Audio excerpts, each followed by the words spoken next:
make peach shrub. You know what that is? I do not. It sounds like some kind of exotic bush I'd plant outside. Well, it is called, it's what they used to call in the olden days, drinking vinegar, which sounds totally disgusting. But actually, you did have shrub. I made some blackberry shrub last summer, and you had some at Thanksgiving when you were at my house. I do remember that. Okay. Yes. It's a very refreshing drink, and yes, it does have vinegar in it. It takes a few days to a couple weeks to make this, but nothing could be more simple, and a little bit goes a long way. This is a small batch, and I'm totally into small batches because that's what fits in a modern refrigerator. We are going to, I've weighed out 1 pound of peaches, and the riper the better. This is something you can do when your peaches start getting a little funky. You can use them for this. And you'll need a jar. This is 3/4 of a cup of sugar. For phase 2, which I will show you, you're also going to need an equal measure, 3/4 of a cup of vinegar. I'm using apple cider vinegar, but you can use other types of vinegars as well. So this is done in 2 phases. The first phase, you are going to just chop up the fruit, and you're going to mix it with the sugar, and you're going to put it in a jar, and then you're going to let it sit for about 24 hours. You're going to shake it every now and then to really get the fruit all macerated. All right, so this is what it looks like after it's been sitting for about 24 hours. So this is just very sweet, nothing but peaches and sugar. For this recipe, I'm going to embellish it just a little bit. I have added some chopped ginger because I think ginger peach is a really good combination. Don't you think, ginger peach? I do. And how much ginger approximately would you say? Not that much. Not that much. All right. Let's zoom in on that. Yes. What do I always say? And I always ask. So. It's about, I don't know, maybe 1.5 inches of ginger. Whatever. I don't know. You don't have to use ginger. I just had it here.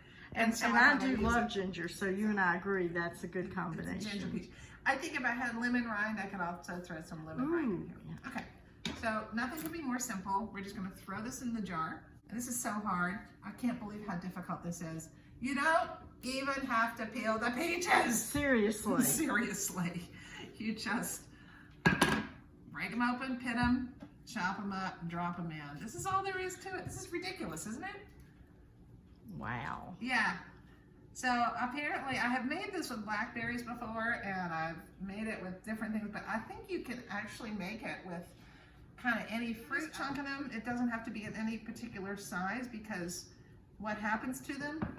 They turn into this. These particular peach, doesn't matter what kind of peach you use. This is one of my favorite peaches though, which is in season around here right now. It's a Red Haven.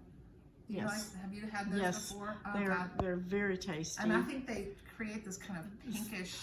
Well, the skin is so pretty, and that's what I noticed when I looked in that jar. I thought, well, where did the red come from? Now I know, because you don't peel them. I don't grow peaches.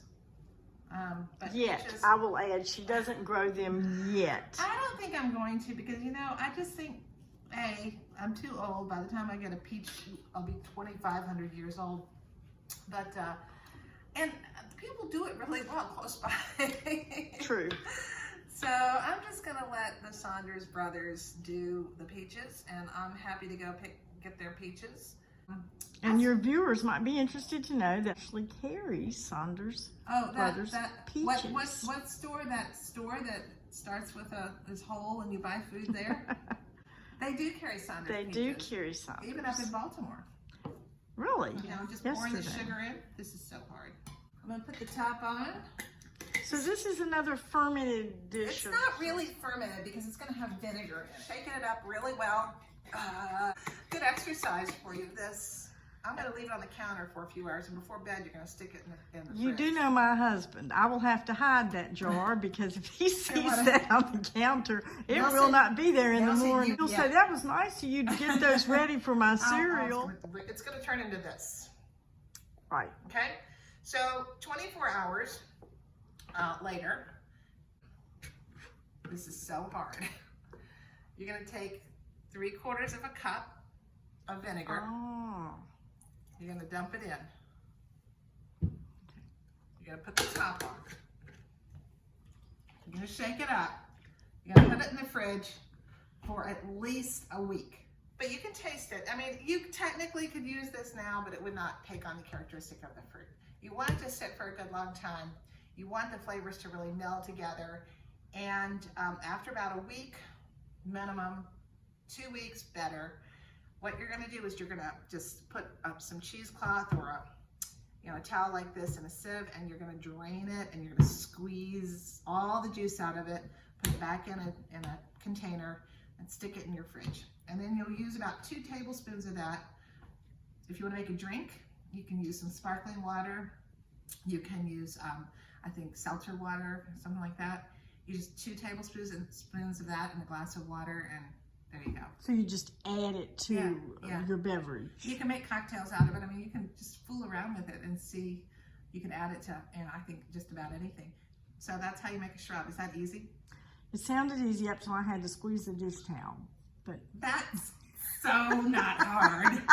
Cheesecloth works even better, but you just line a sieve and I put a dishcloth or some kind of cloth in there just so that when I squeeze it, I can really get every little last bit of juice out. You said a sieve. Is the colander, the holes too large in a colander, do you think? Well, you don't want the solids to come through. Right. You just want the vinegar.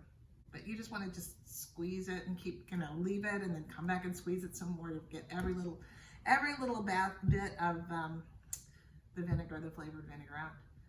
The blackberry shrub that you had at Thanksgiving, I made this time last year. Wow. And Ella just had the last of it yesterday. So it lasts for a long, vinegar long time. and sugar and fruit in your fridge. Great-grandmother, Nathan Nelson's great-great-grandmother, that had this place that she used to bury her brandied peaches and then forget where she buried them. And every now and then they come and dig them up. Oops. Been there a long time, yes. So that's how you make a shrub. Sounds good and delicious as always. Thank you, Becky. Thank you for letting me invade your kitchen. I liked it. It actually inspired me to clean up a little bit around here. So don't go overboard. Good advice. Bye.